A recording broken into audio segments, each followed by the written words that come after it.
Hello and welcome to another episode of Live Bloom with Joan. Thank you so much for joining me on another episode. I'm really, really glad. As you all may know, October is the Mental Health Awareness Month. And if you don't know, now you know. So today we want to talk about this topic because it really touches so many women. And it touches our physical health, especially with some of us that maybe are living with endometriosis, PCOS, infertility. How can all these challenges, and other women related issues affect our mental health and our emotional well-being? So these and many more are what we're going to be talking about today. And I am so honored to be joined by one of the experts in the field. I'm joined by Dr. GBONJUBOLA Abiri. I hope I got that correctly. She is a consultant psychiatrist and a passionate advocate for mental health awareness. She's the CEO of Red Mead Consulting Services. She is also a fellow of the West African College of Physicians and a member of various professional organization. She's very, very passionate. That one I can tell you. If you go on her IG, you will tell that she's very, very passionate about mental health awareness and advocacy. She's a regular voice in print and in media promoting awareness about mental health and also educating people. So today I have her to join us and she will be helping us to unpack the mind, the body, and even how our faith connect together and learn some practical ways how we can nurture our whole well-being, because that's what Live Bloom is all about. Thank you so much, Dr. Gbondi, for joining us. Thank you. Thank you. Thank you very much. It's a pleasure to be here. Thank you for having me. All righty. So we're going to have some questions. Just going to ask some questions that are related, majorly general questions, and some that are specifically related to men, because Live Bloom, we advocate and create awareness about women-related issues. So October is the Mental Health Awareness Month. But why is this an important conversation to have, especially within the faith-based and women-centered space? Right. So thank you very much for having me on the program and for the opportunity to speak to a teeming population of people, especially women, largely around issues relating to their mental health, their well-being, and of course, their spirituality as well. To start off, we often talk about how the WHO says that health is not just the absence of disease or infirmity, but a complete state of physical, social, and mental well-being as well. So again, you see mental coming up. Usually when people hear the word mental health, they're like, no, Yaba left, no, Aro. Or they're thinking a disheveled looking man or woman on the streets of any major city. But the honest truth is all of us have mental health. And mental health typically speaks to the health of the mind. A healthy mind is able to think, to imagine, to solve problems, to take decisions, to perceive, and to behave in certain acceptable socially acceptable ways. However, when an individual struggles with their mental health, then all of those functions are unable to be attended to. Again, we usually say that when an individual is mentally healthy, that individual is successfully able to have thriving relationships with themselves and others. They're able to cope with the normal stresses of life. They're able to contribute their quota to the environment that they live in, and they're also able to engage in thriving activities. And so for us, while there are days that are dedicated to mental health, for instance, October 10th is the World Mental Health Day, a day set aside to pay attention to reduce stigma, reduce discrimination, advocate for issues relating to mental health, largely because mental health issues are no respecter of anyone, regardless of age, gender, socioeconomic status, religion, or even race. And so beyond that day, we always say that every day should be Mental Health Day, because mental health is something we all have. Yeah, it's something we all have, even though at different times of our lives, depending on the challenges that we face, the struggles, the curveballs that life throws our ways, our mental health, we may struggle we may be mentally healthy but living well, but we may be mentally healthy and living in crisis, largely because we don't have support systems to hold our hands, or we don't have the resilience to deal with whatever challenges that we have. More specifically in women are, the species that need a lot more tending to, a lot more loving.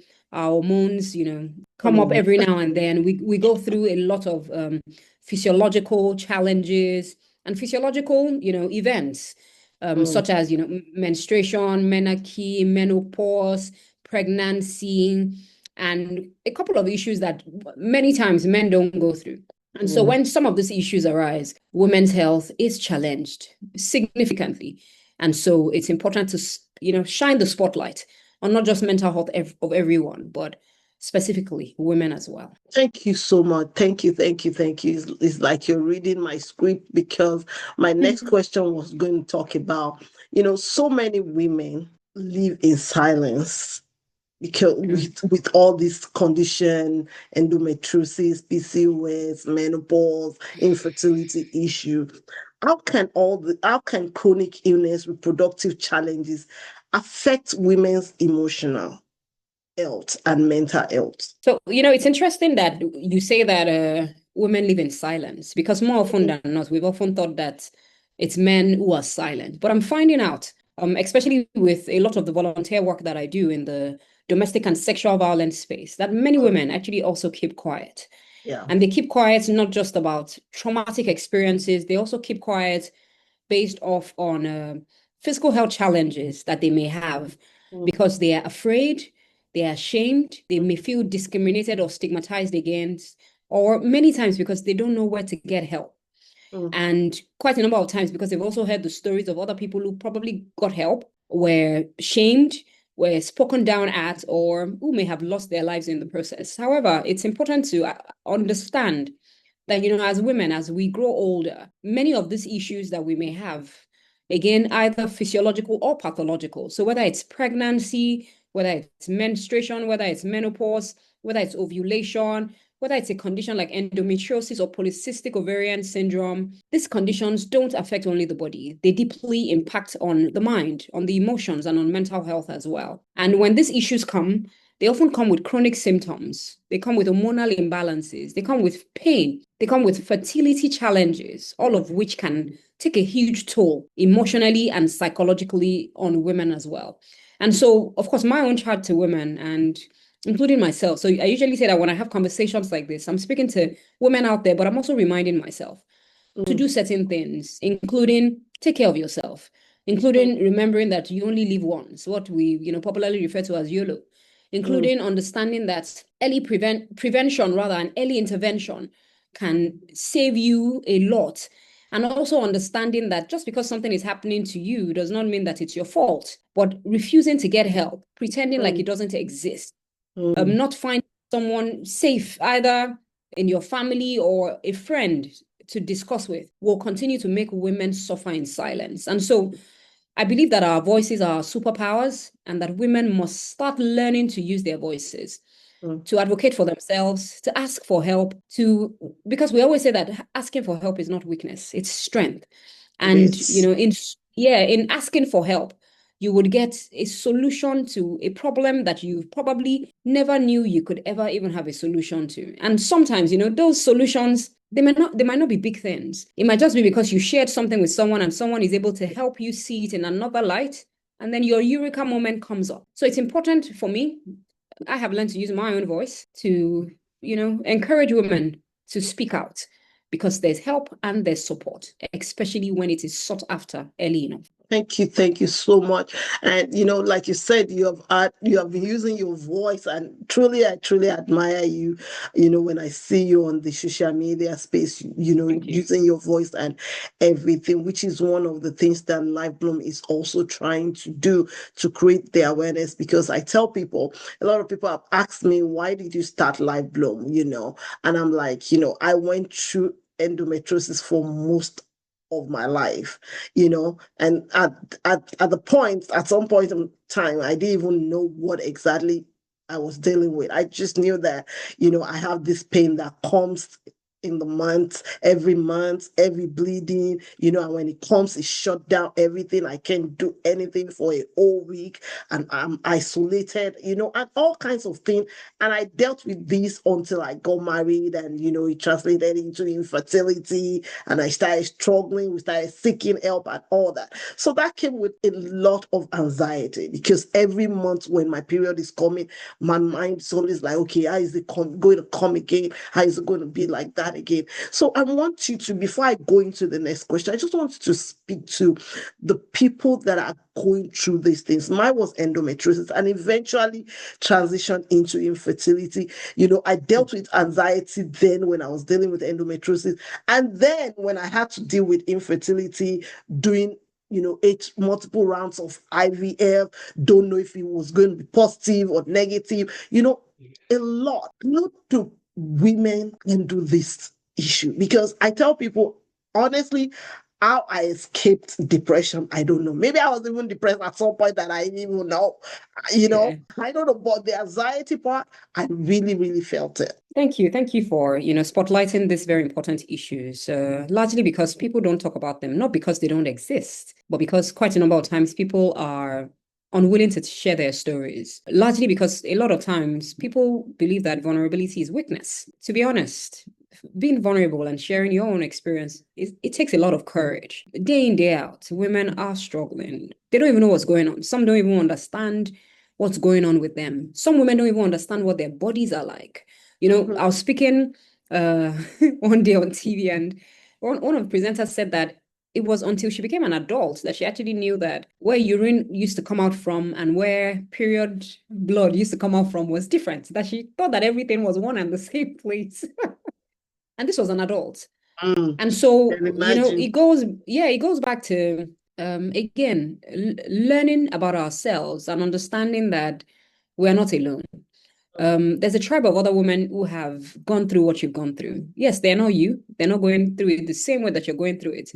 But there's a lot that you can learn with their journeys and with their stories as well. And so women must always remember that you're not alone. Somebody has walked this road. Somebody has walked this journey. And sometimes when people tell their stories, it's so that you can also see how you can find a solution to your own problems in their own stories as well. You might learn how to do something or how not to do something or how to avoid something. It's very important that we speak up. I'll give you an instance. A few years ago, I struggled with anemia. Anemia, of course, is low blood volume. And for a long time, I didn't realize I had it because, again, you're able to get up and go.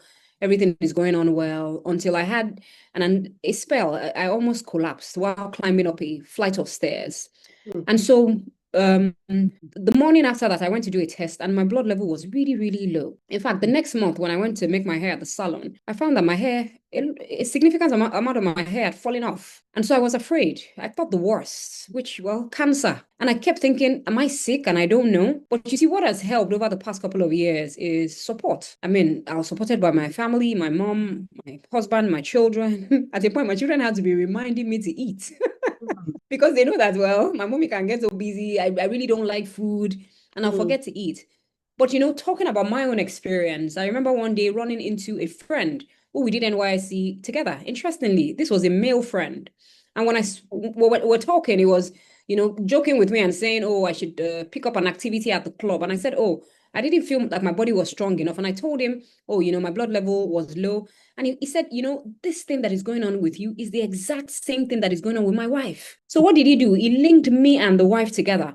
And by the time we started exchanging notes, we exchanged notes, including, oh, this is what you can do at this time. Why don't you try this medication? If I'm being honest with you, at a point, one of the medications, an anemia, a blood supplement that I started to use has to be one of the best things that ever happened to me. Because again, while you're trying to replace I am going to need that because I've been in that shoe before.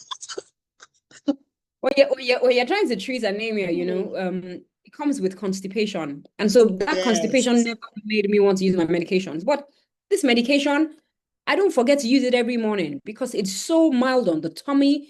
So again, we need to learn to speak up so that we can find strength in other people's stories. Feel ashamed. Don't feel alone.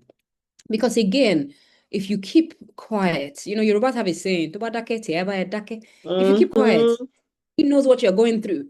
Nobody knows what you're trying to navigate in life.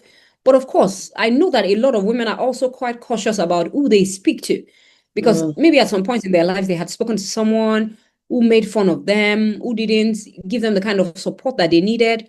But it's important to find a tribe of women who are genuinely concerned about you, who don't just do it out of curiosity, but of deep concern, and deep concern because they want to see you get better. So yes, there's strength in speaking, there's strength in finding the right tribe, and your healing can come through community as well. Thank you so much. Honestly, because of endometriosis that I went through, I was constantly anemic.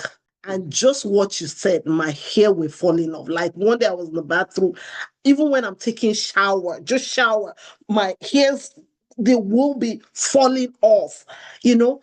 And it got to a point that I went to see the dermatologist because I was concerned. I was like, okay, what's going on with me? They took a stab on my head. They said they were going to do biopsy. They didn't say anything, you know. And like you said, the iron medication that I take makes me constipated. So because of that, I try to avoid it a lot of time. Even my husband would look at me and would say, girl, you are so pale. Go take your, when last did you take this medication? Do we have to start monitoring you, you know, and everything? But it was just, oh my God, thank you so much for saying that. You just saved my time, you know. I'm glad that you talked about, you know, shame, stigmatization, you know, which makes women often keep silent, don't want to say anything. But I want us to also talk, because I know that you're a woman of faith and I'm equally a woman of faith. I also want us to talk about people looking at you as if you lack faith. Do we reconcile those two spaces when you're talking about, okay, you need to get yourself checked, you need to take care of your mental health, and people just focus on, oh, let's just pray and fast, and if you're not doing that, they then think that, oh, maybe you lack faith or you don't have enough faith. So, my response to that usually is faith and medicine are not in competition. Oh. And so, I say to my patients, if you want to pray, pray. I'm also a believer. I pray. Sometimes I pray for my patients and they don't have to know. Sometimes I'm working with a patient and I get this divine inspiration to do something a certain way, probably like I've never done it before. And I know it's not me. And I know, and I know it's not knowledge per se. So I've never competed with faith. God will do what he will do. Again, God gave us the knowledge that he gives us, because if we all could manage money, we won't need accountants and people to manage money. If we all could fly a plane, we will all not need pilots. If we all knew our bodies the way that we should know our bodies, we will not need doctors. But the truth is, when you go and see a doctor, it's not making God less. God is still who God is, regardless. And so I think that, that conversation also has to start with the leaders of the church, because in some religious institutions, people are told, oh, your religious leaders are not going anywhere. But we know that sometimes they also go somewhere, but they don't tell you. And so you don't want to, you don't want to be your own stumbling block to something that you could have gotten help and support for. God is not made less because a doctor supported or helped you on your journey, or a doctor pointed you in the right direction. No. Again, faith and medicine are not in competition. If anything, God is exalted, is magnified, is honored when you do well. Again, the Bible says that, beloved, in 3 John 2, beloved, I wish above all things that you may prosper and be in health. So even the Bible speaks about health. It says that, yes, your soul should prosper, but health. I wish above all, not above one thing, not above two things, above all things, that you may be in health and your spirit will prosper as well. So please, I think that, don't be brainwashed, because again, I think it's some form of brainwashing to say that, again, some people think it's a measure of faith, and if it works for you, it's okay. But you don't want to come back years later and start regretting and thinking, I could have considered this. Perhaps my faith could have, walked through this. Again, even the Bible says that faith without works is death. So sometimes, who says that the works that the Bible is talking about is not the works that men can do, that God has empowered and emboldened them to do? So for me, I never run away from, I pray, I trust that God will do what he will do. But if I also need to put in place, certain things, use medicines, do certain procedures, I will do it. Because again, it was God that gave that knowledge. And God didn't give that Yes. knowledge so that we just know and we don't act on it. God gave that knowledge so that we can take the best course of action. So again, I think for anyone listening, faith and medicine are not in competition. God will be exalted through what we do as men. And of course, we should always give all the glory back to him. Back to God. Thank you. Back to God. Thank you. Thank you so, so much. So, many women, including me, I know that I've been in this, will just say, oh, I'm just tired. I just feel weak. And then the next time they'll be like, oh, I'm fine. We always, I don't know, for us women, we always like to be like a superwoman. Like superwoman, I can carry everything, I can do everything. When we're actually struggling with our mental health, what are the red flags that we should be looking at, or even our family should, our support system, our family, our friends should be paying attention to, and be like, girl, you need help? So I think that that culture of always wanting to be seen as strong, it was handed down about how women must never be seen as weak. How you must Yes. never, you must always be mother, wife, sister, friend, career woman. And there's this quote that I like very much. It's attributed to Hillary Clinton, even though I don't know if it's about Hillary Clinton, that women are supposed to walk like they don't have children, and they're supposed to take care of children like they don't work. Wow, There's that's also another, powerful. yeah.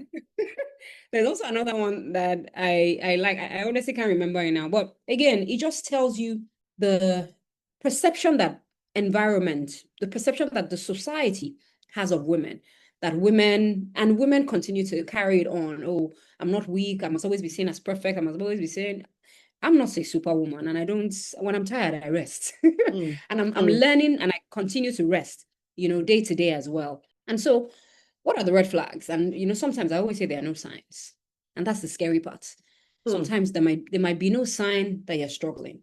Your body just continues to take it on, take it on, take it on. There's a book that I like. It's written by Dr. Bessel van der Kolk. It's titled The Body Keeps the Score. It's pretty much like what they say in Yoruba, that Aralun Fabosi. The body will keep taking it on. You keep taking it on. You keep taking until one day. You know how they say the straw that broke the camel's back. It wasn't that last straw that broke the camel's back. The camel's back was already breaking. You just needed to put one extra on it and everything came down. So women, we should stop seeing our bodies as machines, because they're not. They have blood. We have blood coursing through our veins. We have tissues. We have muscles. It's okay to be weak. It's okay not to be okay. However, it's not okay not to get help. So sometimes you don't see anything. Sometimes you may see physical signs like fatigue, physical signs like undue tiredness, physical signs like getting ill almost every time, especially when your immune system is under a lot of stress, physical signs like headaches, recurrent colds, recurrent fevers, mouth blisters, mouth ulcers in your mouth, physical signs like scaling of your skin, your hair falling off, you being pale, breaking out with acne, physical signs such as not sleeping well, not eating well, having problems with your memory, not being able to pay attention, not concentrating. Sometimes, of course, you have behavioral symptoms too. So the symptoms can either be cognitive, affective, behavioral, or physical. Sometimes you find out as a woman you're unduly irritable, you're snapping at everybody, you're cranky, everybody's asking you what's wrong, and you're like, I don't know, just leave me alone. Sometimes you're isolating, you want to keep to yourself. You find that the things that you would usually enjoy, you don't enjoy them anymore. They don't bring as much joy and pleasure. Your mood may be low. Your energy levels may be low. You may start to feel doubtful of yourself. Oh, I'm not even doing enough. Oh, I'm not good enough. I'm not beautiful enough. Or everybody is doing better than I am. Your self-esteem might start to plummet. Your confidence levels may start to drop. You may start having guilt feelings. Oh, I didn't cook for the children. Mommy guilt and all those kind of things. Very real. Sometimes some of these things are the signs. And like I said earlier on, sometimes there are no signs. And of course, if a woman doesn't take care of herself, it may then become worse. You may start having significant diagnoses like anxiety, depression, sleep disorders, eating disorders. Sometimes you may even, sleepwalk, sleep talk. A significant amount of women sleepwalk, they sleep, they sleep talk because they are overwhelmed by stress and they're not tending to themselves. They're not taking care of themselves because, again, as women, we're taking care of everybody else but ourselves. So again, it's a wake-up call. Women should pay attention to yourself. You matter too. You are somebody as well, and you deserve all the love and attention and affection that you give to other people. It's also important that you give it to yourself. It's important that you slow down. Don't feel guilty. Sometimes I take a trip because if anything happens, life will go on. Yes. And a reminder that I have for many women is also, yes, it's important to raise a family, to cater to a family, but cater to yourself, develop yourself. Because one day your children will go away to school. You have what is called the emptiness syndrome. Unfortunately, that's when many women wake up and they're like, wow, what has happened? And they slip into depression because they never really prepared for that phase of their lives. So again, treat yourself like you matter because you matter. And again, like I said earlier on, you only live once. Take care of yourself. Take yourself out. Do things that you genuinely enjoy. Cater to your own health. Go to the dentist. Go for your medical checkups. Do your tests. Have a beautiful life. And I think we deserve that. We do Yes. deserve that. Wow. Thank you so much. Because my next question was going to be, what does self-compassion in real life looks like? But you've already talked about that, so there's no need for us to repeat that. But my next question will be, with mental health, there's need for support system, community support, and all the likes. And at Live Bloom, we talk about community support, about support. We're big on your support system. And we're also big about, developing this relationship earlier so that it's not when you need them that you now be looking around, scrabbling around, and there's nobody to be found. So please speak to how important is our support system towards our mental health and even our community support, our churches, family, friends, how important are all these things to our mental health? Right. So, when you were asking that question, I was thinking about something I still said today, that there's a Yoruba saying that says that "Ogun awi tele ki paro to ba gbon." A war foretold. If you're aware of that a war is going to come, it's not on that day you start doing press ups and buying a gun or trying to fill up your arsenals. In English, of course, it can be loosely translated as "fortune favors the prepared mind." Understanding that we're social beings, we need people. We can't do life alone. And even though your tribe may not be big, your tribe may be a group of very small people who you consider very importantly and who you love and who you value their opinion as well. But the truth is we all need people. We can't do life alone. A lot of illnesses, including mental and physical, thrive in isolation and withdrawal, including depression, including anxiety, including, turning to substances of abuse because all that you're trying to look for is a way out. And so having a group of people, a community of people that you can talk to, that you can vent to, that you can get information and advice from is extremely important. In psychiatry, we talk about what we call the vulnerability factors for depression. And one of the vulnerability factors for depression is having a confiding partner. So you can imagine that if a woman is married, but her husband is not confiding. So it's not just enough to be married. You need a partner that is there physically, emotionally, and is also supportive. If a woman does not have a confiding partner, she struggles. If a woman does not work outside the home, she struggles. If a woman has the care of 3 or more children less than the age of 10, she struggles. And if a woman does not also have a mother or a support system, she struggles. So again, if nothing else says to us that we need community, this says to us that alone we can only do so little. Together, we can do much more. That's a quote by Ellen Keller. We need people. We need people because people see us in ways that we can't see ourselves. Especially people who love us and who are genuinely concerned about us. So we need people. We need people to see us, to hold our hands. I'll give you an instance. A few weeks ago, a woman reached out to me we have a mutual place that we go, but we never really greet each other. I mean, I say hello. Sometimes she says hello. But on this day, she reached out and she asked me, she said she wanted to do some of the work, the kind of work that I was doing. She wanted to do counseling. And while she was speaking to me, she talked about a difficult marriage that she had been in for almost 2 decades. And she explained that when she graduated from school, she couldn't use her degree because they said it was a bad degree. It was a third class. And so she was telling me at that point that, at my age, what is the age? In her late 40s. She said, at my age, will I now go and start again? Oh. So I looked at her and I told her, when my mother was 65, thereabout, she relocated abroad. And when she traveled, she decided that she wanted to be a nursing assistant. And she started reading, started going to the library, this is a course she never did before. And that at the first exam that she wrote, she passed. And so I told her, I said, if you're 48 now and it will take you 2 years to do that thing, if you don't do it, 2 years will pass and you'll be 50 and you still won't have done it. And so whether you think that you can or you can't, you are right. That day when that woman went home, she sent me a message. So again, remember, I didn't give her money. I gave her my time and a listening ear. And the message she sent to me, she said, speaking to you today, it was as if the wool that had been over my eyes for the past 2 decades just got taken off. Now I have clarity, I have hope, I have a vision. I feel like somebody who wants to do something. Again, a closed mouth is a closed destiny. If she had kept quiet, oh yes, problems would have. So again, we don't know it all. And that's why we all need people. But like I've said, it's also important to be cautious when you reach out for people. Look out for people who are genuinely concerned and who genuinely want to see you grow. Yeah, thank you so much.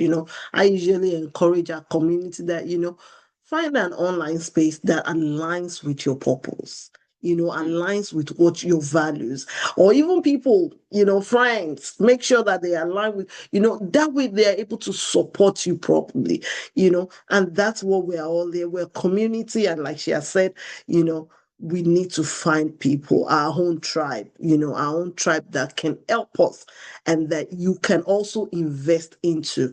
And, so another question that I want to ask is, what are the practical tools that we can use? What are the practical tools or daily habits that we can use? And this is not only for women, just generally, anyone struggling with mental health, whatever it is. What are practical tools or daily habits that we can, that can help us in life? So it's interesting that you talk about practical tools to help manage and improve mental health, because there's a concept that is, fast becoming popular. It's called mental hygiene.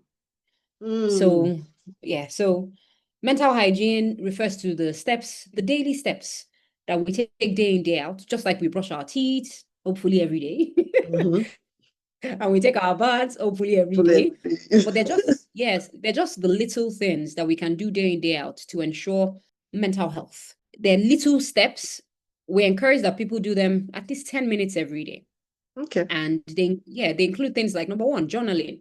Journaling about how your day went, how you're feeling, what's going on with you in this moment, what you're struggling with, what you need help with. There are also 2 special types of journal we encourage people to have. One, a gratitude journal. A gratitude journal where you write not just the things that you're grateful for, but you also practice what is known as mindful journaling, mindful gratitude. You write why you are grateful for the things that you are grateful for. The second type of journal is that you have a worry journal. A worry journal, just as it sounds, you write down all your worries. Because more often than not, research has found that a significant amount of things that we worry about never happen. And so just write them down there that, one day I was worrying about this thing, and then you can laugh at yourself, knowing that this thing never happened. The other thing that we can do is we can do grounding techniques or breathing exercises that help us to ground ourselves, especially when we're faced with stress. So one grounding technique is what is called dropping anchor. So usually when you look at a boat or a ship, whenever there's a storm, especially a ship, sometimes the ship can drop the anchor to steady it in the middle of the storm. And so when we also go through challenges, difficulties, we can drop anchor, and our own anchor doesn't mean that troubled times will not come, but it teaches us that when those times come, how can we center ourselves and be in control? Because again, even if everything around you is losing control, one thing should not lose control. It's like whenever there's a storm, regardless of whether it's category 1, category 2, category, even in that storm, the eye of the storm is usually quiet. And so how can you drop anchor? You can drop anchor by what we call the 5-4-3-2-1 method. What is the 5-4-3-2-1? In that moment that you're feeling overwhelmed, again, it's not easy to do, and it comes with practice, which again is why we said prepare ahead, not only when those things come. So the 5 is that look around you for 5 things you can see. I can see you. I can see you're wearing glasses. I can see the books behind you. I can see the shelf. I can see your wig. 5 things you can see. The next thing, look around you for 4 things that you can touch. So touch it with your hands, touch it with your legs. It can even be your back on the chair. 4 things that you can touch. Again, in that moment. The next thing is 3 things you can hear. In this room that I'm in, I can hear the fan. I can hear your voice when you speak. I can hear your hum when you say yes. Then you look at 2 things that you can smell. I can smell this room, and I can also smell my perfume. And then the last thing, you can tell yourself one good thing about yourself or one thing that you can taste. Of course, another way to ground yourself is what is known as the box breathing. You breathe as if you're drawing a box. So breathe in, hold it, breathe out, hold it. You've drawn a box. Breathe in, hold it, breathe out, hold it. So again, do it over and again, and then you get used to it. Apart from that, another thing that you can do is that you can eat well, because if you don't eat well, it affects your sleep. If you don't sleep well, it affects your libido. If you don't, if your libido is unattended to, it also affects your mood. So everything is connected. We refer to them as biological functions of sleep, of appetite, and of sex. If one fails, the other fails. It's like when people don't sleep well, a certain hormone called ghrelin is secreted, and it makes people eat more. So you find that you're not just sleeping, but you're also adding weight. So tend to your biological functions. Eat to feed your body, not to fuel your emotions. Anytime you're eating or drinking something, you're either feeding disease or you're fighting it. Drink water regularly. Very important. And then, of course, move your body. Exercise, no matter how little. And so whether it's swimming, it's playing tennis, playing golf, cycling, whatever it is that you want to do, please do by all means. Then, of course, I usually encourage as much as possible that people also sleep. Some people say sleep is for the weak. Sleep is not for the weak. Sleep is for the human. We all need sleep. And then, of course, we need other people. And so communicate and connect with other people. It's interesting that in this age and this time, even though people have a lot of ways to communicate with one another, a lot of people are lonely. And so you have, I'm on Snapchat, I'm on Instagram, I'm on Facebook, but a lot of people are lonely. So look out for genuine connection. Reach out to people who genuinely care about you. The last one I would speak to is about, having a mental health toolkit. So we started with mental hygiene, but let's also end with a mental health toolkit. And imagine that you have a toolkit that whenever you feel stressed, whenever you feel overwhelmed, what is in my toolkit?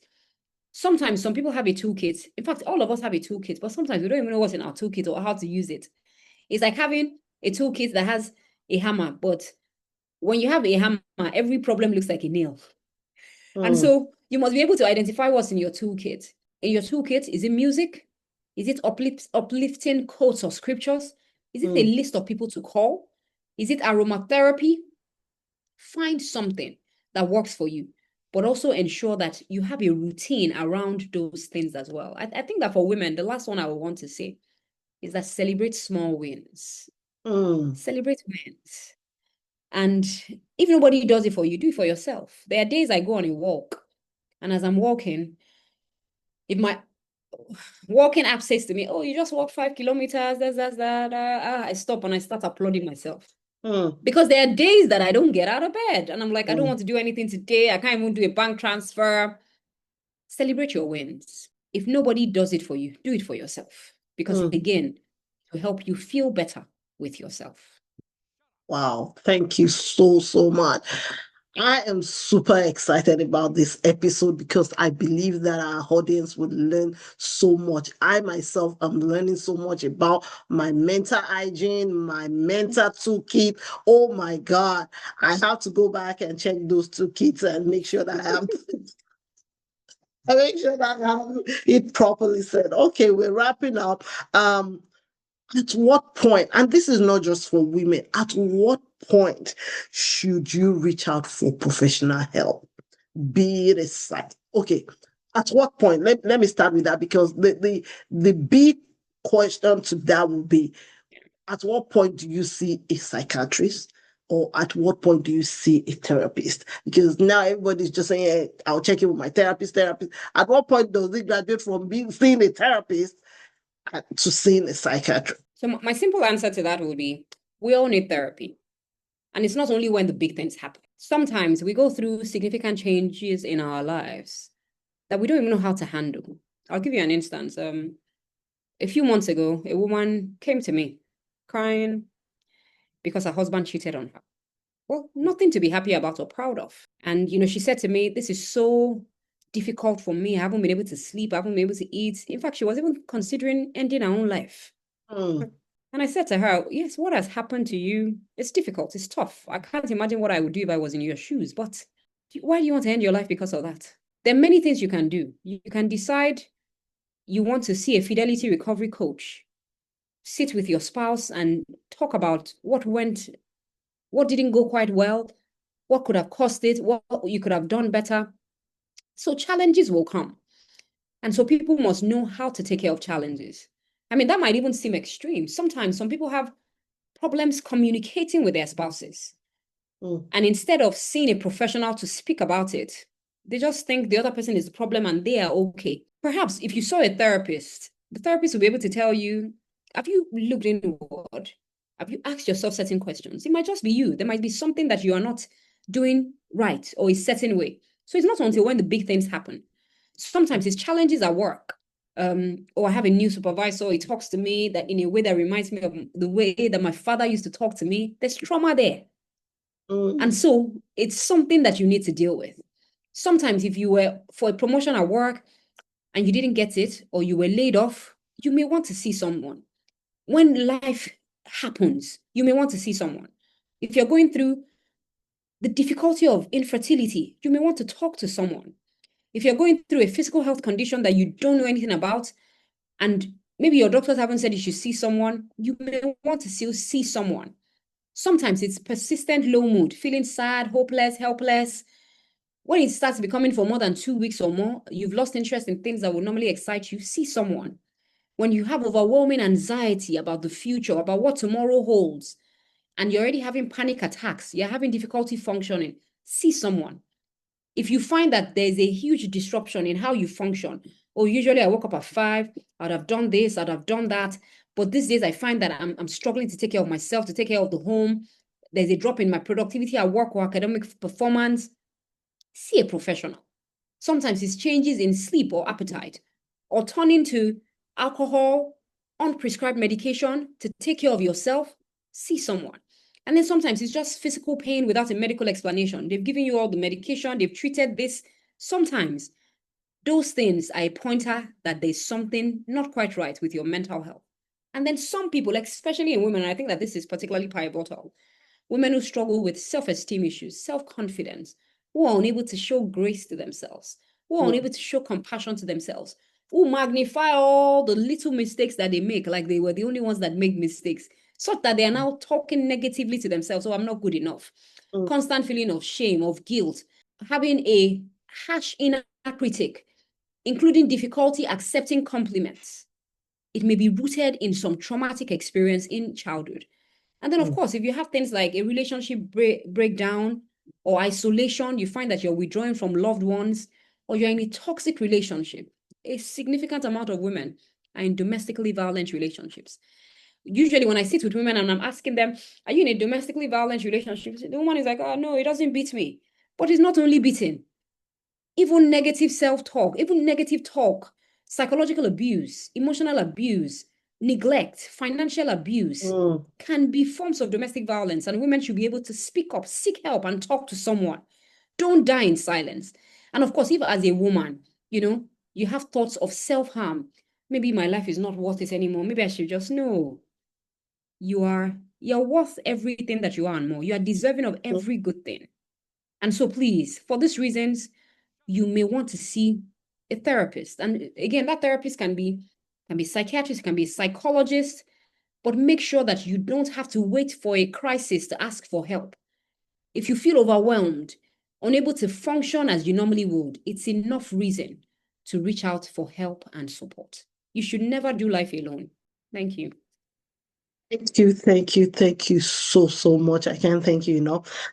So finally, before I let you go, I just want you to speak to our audience that feel unseen, that feel unheard, exhausted with the weight of health challenges, or even just exhausted with life generally, with challenges of life. People are out of work, things, and even to our men, I want us to, and that's why I don't want to just narrow it down to the women as we wrap it up now. I just want you to just speak to the broader audience and your message to them, message of hope to them. Well, so I like giving messages of hope because, again, without hope, there may be nothing to look forward to.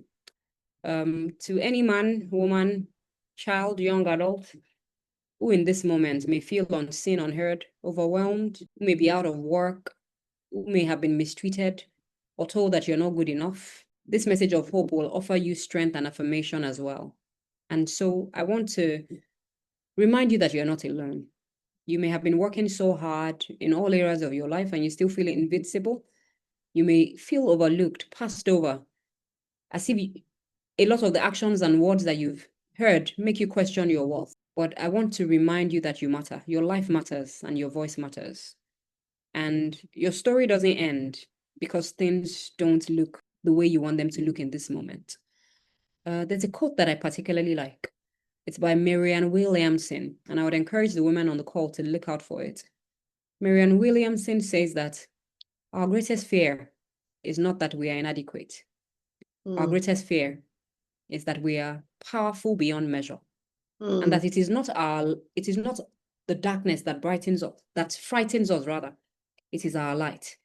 And so sometimes we ask questions, who am I to be great, to be brilliant, to be intelligent? And she replies saying, who are you not to be? You are a child of God, and your shrinking small does not serve others. You were not born to shrink small. And so please, wherever you are today, you remember that you are not created to shrink to fit anyone's comfort. You don't need to apologize for existing, for needing rest, for asking for help. It's okay to ask for help.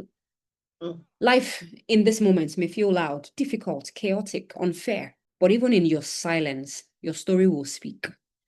You should continue to be the light that the world wants to see. And I just want to tell you, please don't give up on yourself. Take one small step today. Do one small thing today. If it's to make a call, if it's to say a kind word to yourself, if it's to give yourself a warm hug and pat yourself on the back, just know that being seen starts with you seeing yourself. You need to see yourself as worthy, loved, and enough. Keep going. There's more life ahead, but don't give up. You are not alone, you are not forgotten, and you are not too far gone. Again, read Marianne Williamson's quote, shine your light. In shining your light, others will also find their way. As others also shine their light, you would also find your way. So you matter, you are loved, and as a fellow woman, I see you and I love you sincerely. Thank you so much, Dr. Gwonju. Before we let you go, I just want to tell people, our audience, where they can find you. I know where to find you, but I want you to just tell people I wanted to tell people where they can find you, because I'm sure after this, so many people will want to go and follow you and just listen more and more, because you've dropped so much wisdom and nugget for us today. And I don't want it to end there. I want our audience to keep, enjoying the wisdom that you have to offer. So please let us know. All right. You can find me on social media channels as Yes. at Dr. GBONJUBOLA ABIRI. Okay. That's my Instagram handle. And my LinkedIn handle is Dr. GBONJUBOLA Babalola with a hyphen, Abiri. My email address is savinglives@readymadeconsulting.com. Okay. Follow me on any of those platforms and I'll be sure to respond. Thank you. All righty. Thank you so much. And we would also put all those links on the description on YouTube, so that you guys can you can follow her on that platform. Thank you so much, Dr. Moju, for so much wisdom that you have shared with us today, and the compassion, the love. You can't even feel it. And I'm sure anyone that hears you, they can feel the passion and the advocacy that you have, and you are taking this whole thing as not just as a profession, to be honest, not just as a profession, but I see that you're taking it much more as a ministry, as someone that really wants to see others live well and live right. Thank you so much. And to every woman woman out there, remember, your mental health is as important as your physical health. And it is okay to rest. It is Yes. okay to lean on someone. It is okay to seek help. It is okay to have a community that you can always lean on. You're not alone. Remember, she has said it over and over today. You're not alone. There are many other people that are going through the same thing. So it is okay to seek help. And we all want to encourage you today to seek help. Healing is possible, but it starts with one step at a time. And with prayer, I'm sure that everything will come together. Thank you so Amen. much. And thank you for joining us on this episode. Thank you. Bye, and God All right bless. then. Bye.